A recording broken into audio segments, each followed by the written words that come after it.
ఈరోజు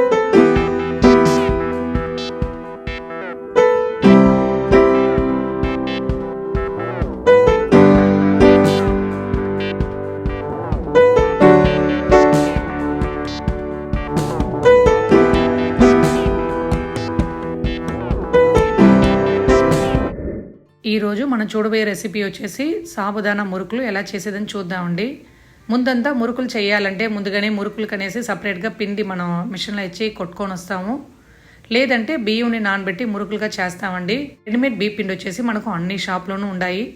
ఆ పిండి వేసి నేను ఈరోజు మురుకులు చేస్తున్నానండి.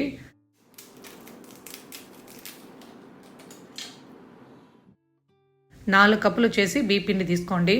ఇదే కప్పులో ఒక కప్పు వచ్చేసి సాబుదానా తీసుకోండి.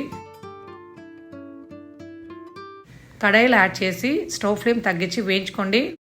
లైట్గా కలర్ ట్రాన్స్పరెంట్ అవుతాయండి. ఆ స్టేజ్లో మీరు మినపప్పు ఏ కప్పులో మనం సబబియ్యం తీసుకున్నామో ఆ కప్పులో హాఫ్ కప్ వచ్చేసి మినపప్పు యాడ్ చేసుకోండి.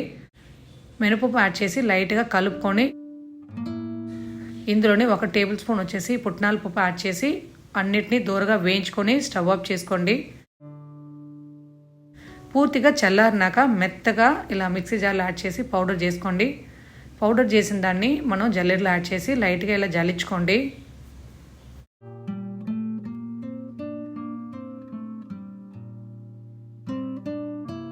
తర్వాత 1 టీ స్పూన్ ఇంగువ, 1 టేబుల్ స్పూన్ నువ్వులు, 1 టీ స్పూన్ కారం, మురుకులకు తగినంత మీరు సాల్ట్ వేసుకోండి. ఇందులోనే రూమ్ టెంపరేచర్లో ఉండే బటర్ వచ్చేసి 2 టేబుల్ స్పూన్ యాడ్ చేసుకోండి. యాడ్ చేసుకొని మొత్తాన్ని ఇలా కలుపుకునేయండి ఈవెన్గా.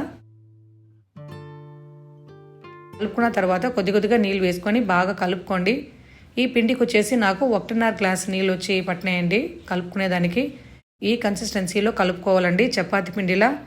మురుకులు అచ్చుకు కొద్దిగా లోపల ఆయిల్ అప్లై చేసుకొని ఇప్పుడు పిండి లోపల పెట్టి క్లోజ్ చేసేసి ఆయిల్ వేడిగానే ఉందండి. ఇప్పుడు మురుకులు వేసుకుందాం. మీరు డైరెక్ట్గా ఆయిల్లో వేసాను సరే అండి మురుకులు, లేదంటే ప్లేట్లు వెనకాల ఆయిల్ అప్లై చేసుకొని ఇలా మీకు ఏ సైజులో కావాలనో ఆ సైజులో మురుకులు చుట్టుకోండి.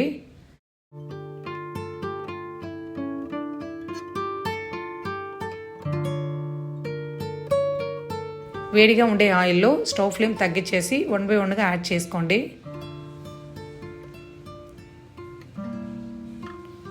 లైట్గా కాలినాక 1 బై 1గా వచ్చేసి మురుకులు టర్న్ చేసుకోండి. కాలకు ముందు టర్న్ చేసినామంటే ఇరిగిపోతాయి.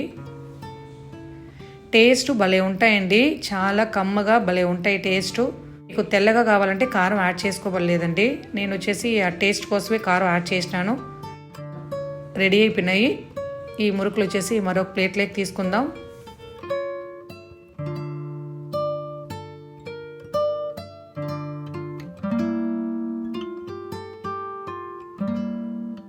కడాయిలో డైరెక్ట్గా ఆయిల్లోనే మురుకులు ఇలా వేస్తున్నానండి. ఆయిల్ వేడిగా ఉంటుంది కాబట్టి కొంచెం చూసుకొని భద్రంగా వేయాలండి.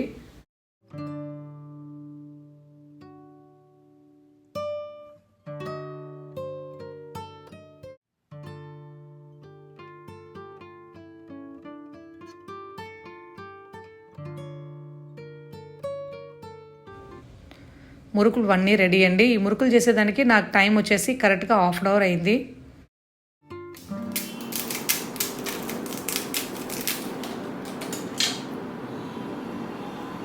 చాలా క్రిస్పీగా భలే ఉంటాయండి. ఈ స్టైల్లో ఒక టైం ట్రై చేసి చూడండి.